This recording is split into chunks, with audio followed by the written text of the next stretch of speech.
Hello and welcome to another Gameplay Monday on a Tuesday, where we compare two junglers using split screens and other fancy graphics to illustrate the pros and cons of how they approach a particular situation.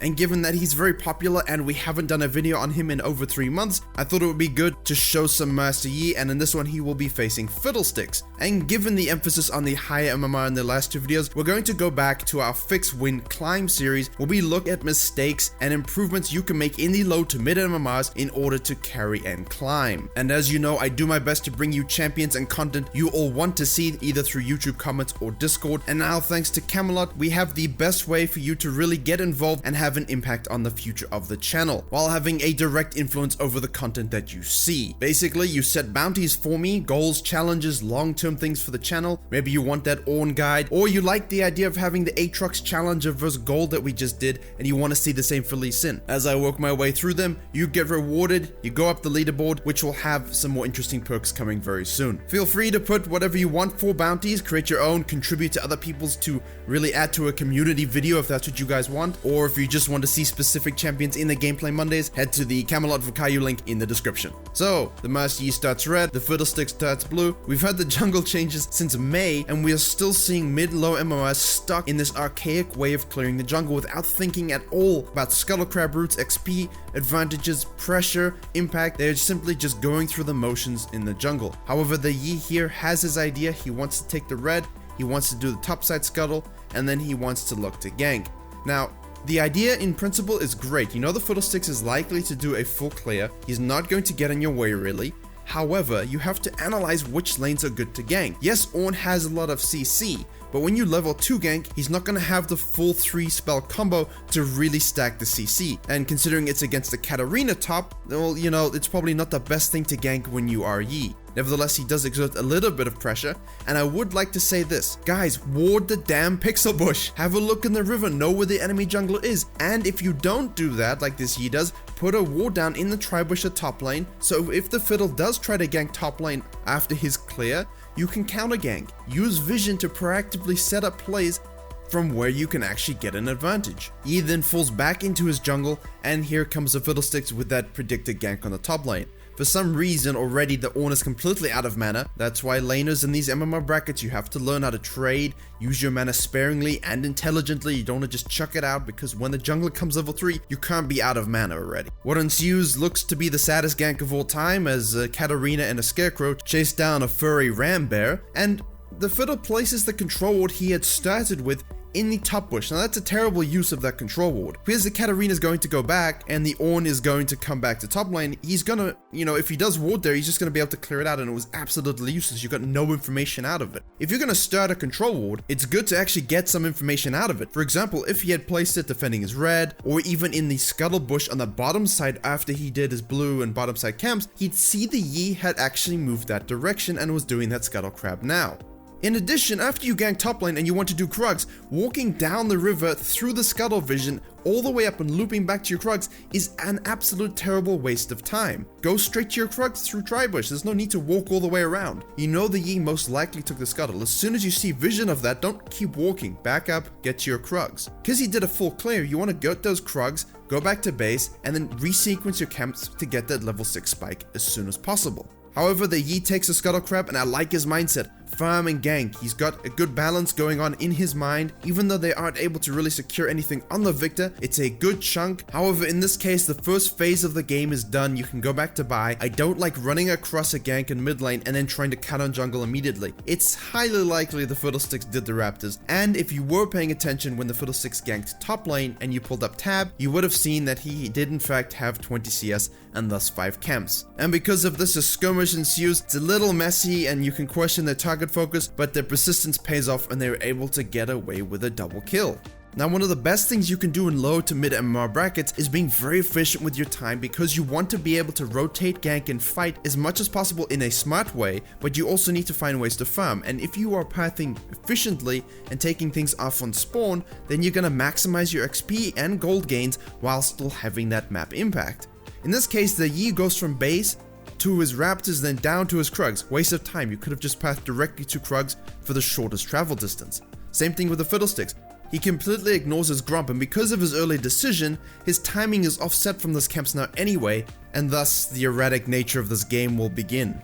But always think about that. If I want to go to Krugs first, go to Krugs first. Don't go to Raptors first. They're down. There's nothing up. And the Yi, after he does the Krugs, it's the correct play. You know that the Victor has no flash. Let me go there and try and get a gank off with the Orianna. And this is the risk here. The Orianna lands her ultimate, but the Yi, I think, tries to avoid tower aggro while being also unselfish, which is kind of weird. Just get that extra auto win. You never know if it might grab you that kill. In this case, I think it potentially could have.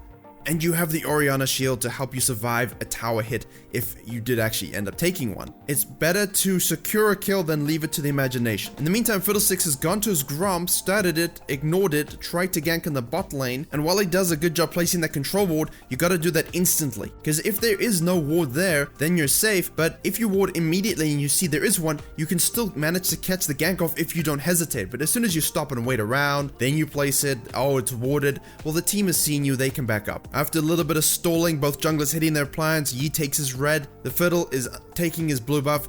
Now this is where the Yi gets a little bit greedy. And this is for everyone who's ever commented, hey, what do I do if my lane doesn't have lane priority? You don't invade, obviously. In this case, the Yi decides, hey, I'm gonna go and steal his blue. I know he's on it. But the enemy bot lane has gone back. This means by the time you get there, contest, maybe you win the fight, maybe even steal the blue buff, the bot lane will be able to intercept you. And why even play that risk?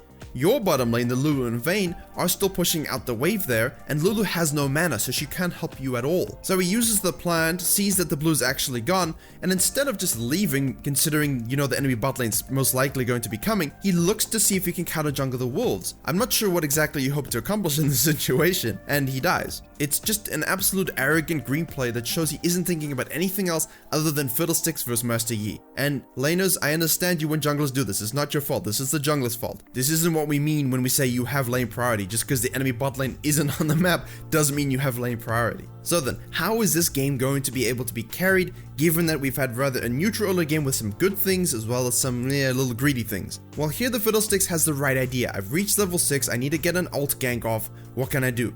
Well, he goes to the bottom lane, but he doesn't time it exactly very well.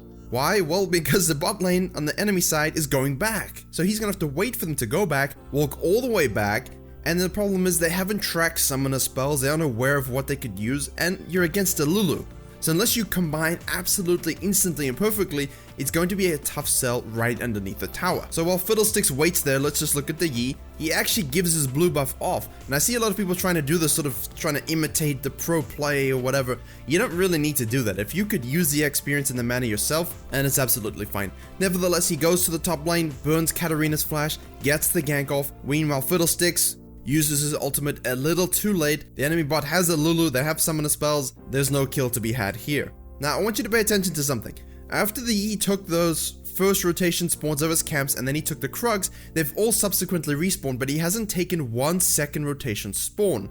And while he's going to do some good things, this is a persisting problem throughout the game, and we'll keep track of it. Now, as soon as you see the Fiddle ult on the bottom side, and you know he doesn't have red buff because you would have clicked on the minimap, hopefully, to actually have a look, and you got a gank off on the top side, that's an immediate run to his Krugs, to his red, to his Raptors. You can steal his whole jungle. The furthest out, then fall back in. Yes, the Scuttle Crab is up, but if you take all his stuff and put a deep ward down, which in his defense he does do, you can take the Scuttle Crab afterwards. Don't waste time taking something nearer to your base when you could take things more far away from your base while you have the time. Because of his awkward pathing and the fact that Fiddlesticks for some reason tries to save his team and dies, guys, if you're low HP, you're not going to be able to be the superhero. Just let your team die, go back to base and heal. Don't give the enemy more advantages than necessary. Now, what the Yi does here, I'm not a huge fan of, but I can see why he's doing it, and objective focus is important. So he goes and takes a Rift Herald. The Fiddle is on his Krugs, so it gives him the window. Ornn does help him. And now they go back to top lane to secure a kill on the Katarina again. Now, while it's clear the Fiddlesticks obviously has no idea how to path, how to gain vision control, he doesn't really know what he's doing exactly, I think. He's taking the I'm a cutie pie advice a little too literally. Using your Herald on the top here isn't really a great play. It's an impatient play. You're not going to grab the tower. If Fiddle does come up with his ultimate, hint hint, then you're not going to have a fun time and you just lose the Herald. It's better to save that when you can guarantee take a tower, force rotations, really get a nice objective and gold swing. So in this case you use it, but the Fiddle comes in, you both die. Yes, you grab the kill on the Fiddlesticks, but the Herald is gone and you didn't even get a tower for it. Yes, eventually the Ornn will get the first tower from this play, but that's not really the kind of impact play you're looking for when you want to hard carry a game. Now, the clips you're going to see are of the Yi being really aggressive upon his respawn and getting quite bloodthirsty. And I want to talk to you guys about something. The last time he took a camp of his own was around 640 when he took the Krugs. Look at the game clock now. All he's taken since then is the enemy's red, his own third red, and the enemy raptors. That's it. All his camps have just been sitting on the map. Yeah, he gets a gank off on the victor, he gets some kills in the bottom lane, but pointless kills don't win you games like this. If there's no purpose to your movements, if there's no purpose to your decisions other than I want kills, you're not going to win as many games. You might get 20 kills, but you might not win anything either. It's all very well having 20 kills, but not if you have 80 CS. And here's another decision that will determine how far you climb, especially with placements upcoming. And it's when you have this kind of lead, even if you haven't been, playing especially well, but you've done the right things overall, you've had the right intentions, and that's when you have your mid laner low like that, stop trying to wait to make a play in the enemy mid. Just shove the minion wave and let the mid laner go back. Tell him, ping it, say go back, you're low, let's push the wave. Communication like that, if you know what you're doing, will pay off in the long run. Instead, Orianna misses her ultimate and all the low MMR gold things you expect to happen. Katarina has rotated, that's good for her, but you're spoon feeding the enemy team golden kills, and even though you're getting golden kills, you're almost counter jungling yourself by pretending you have no camps on the field. Now, another thing the Yi's team and him in particular do well, and I like the idea but again executed a little poorly, is that they're setting traps for the enemy. Fast forward a little bit, he still hasn't taken his camps. I cannot believe I'm saying this. While the Fiddlesticks is trying to farm defensively, but he's really not having any form of impact here. If you are the Fiddlesticks in this case, you need to have a much more proactive plan of what you wish to do in the game, especially up to the first 20 minutes. You cannot be this lost in terms of your movements and impact and only be reacting all the time. That's not a good way to win games. Now in the East case, they get a great gank in the mid lane to kill the victor, but instead of shoving that mid lane tower, they move up into the red side jungle, do a little bit of counter jungling, and then set a trap waiting. Now, it's not measured waiting, it's blind waiting. It's I have no idea where anyone is, but someone will eventually come. Now, I can wake up in the morning and say, you know what guys, the sun's going to set. Just wait for it. And I can sit there all day. The sun will eventually set. But you could argue that I probably shouldn't have sat in that one spot the whole day and maybe done some other things with my time and then come back to see it setting in the evening. You have to ask, what can I do with my time between the thing I want to do and where I am now? The answer is focus on towers. You're not at the stage of the game where you want to necessarily just be setting traps. Nonetheless, they do set a trap. They're able to get away with their lives just about. However, the bottom lane for Fiddlesticks' team has done a good job rotating, and this is what low and mid MMRs do way too much, and that's turning, thinking they can salvage a situation with no HP. The Fiddlesticks did it earlier in the game where he should have just gone back, and the Yi's team does it now and gives the enemy team double buffs, kills, shutdowns, loss of pressure. What did that play net you in the end? Absolutely nothing. So the last video we focused a bit more on late game decision making, and this one we're focusing more on the early and mid game idea of farming and balancing objective and kill focus. So setting traps like the Yi did is great, but only, a little bit later in the game when you have that mid lane tower down, and you shouldn't be at this stage in the game without the mid lane tower down, especially considering you took Herald. Now, in the lower and mid MMRs, what wins games most, and that is the surprise Baron, because it tilts the enemy, and also they don't know how to deal with defending split pushes and things like that. So in this situation, the whole enemy team on Fiddlesticks aside is hovering around the bot lane. The Yi, despite his completely terrible balance with farming and fighting, has reached a notable power spike, and they can 3-man that Baron. And you might be asking, well, you're not talking about Fiddlesticks, and I really want to, and I wish I could, but there's nothing to talk about. And here's my tip for those who really want to close out the game of this type. When you are the Yi, when you are the Blue Cane, something like that, you do have a lead, you've managed to sneak a Baron, look at that bottom lane wave. Everyone, including your team, is coalescing around their mid lane. Push the bottom lane. Don't go farm the enemy jungle camps. Hard push the bottom lane with that Baron buff. The Katarina is nothing in this game. You can easily 1v1 her. If the enemy does send 2 or 3 to you, you have your ultimate to escape, and your team can then push up the mid lane. I don't like the idea of rotating here. It just gives the enemy the ability to win a 5v5 considering their wombo. However, if it does work out as it does here, you do get, 2 towers in the mid lane, plus 1 tower on the bottom lane. And basically now there's just a huge gold lead, and it is the most long drawn out low mid MMR game you could ever imagine. Barons, getting caught out, splitting up, tower diving, all the things I talked about in the last Jax vs Vi video. So if you're looking for a sort of macro endgame plays, you can go to that video for that. When you have that sneaky Baron, those dragons, use your split push power, use your lead to really force it down the enemy. and really think before you make boneheaded plays like the gank in the mid lane or just 1v3ing into the enemy base. You can throw games like that. Just play properly, play smart, and you will win a lot more. Thank you very much for watching. Please like, share, and comment if you enjoyed. Don't forget to head to Camelot if you want to put in specific requests for future content. Consider joining on YouTube, kind of like Twitch subbing, to formally join the YouTube community. Subscribe for more League of Legends and jungle videos coming soon. And as always, I will see you all in the next tutorial.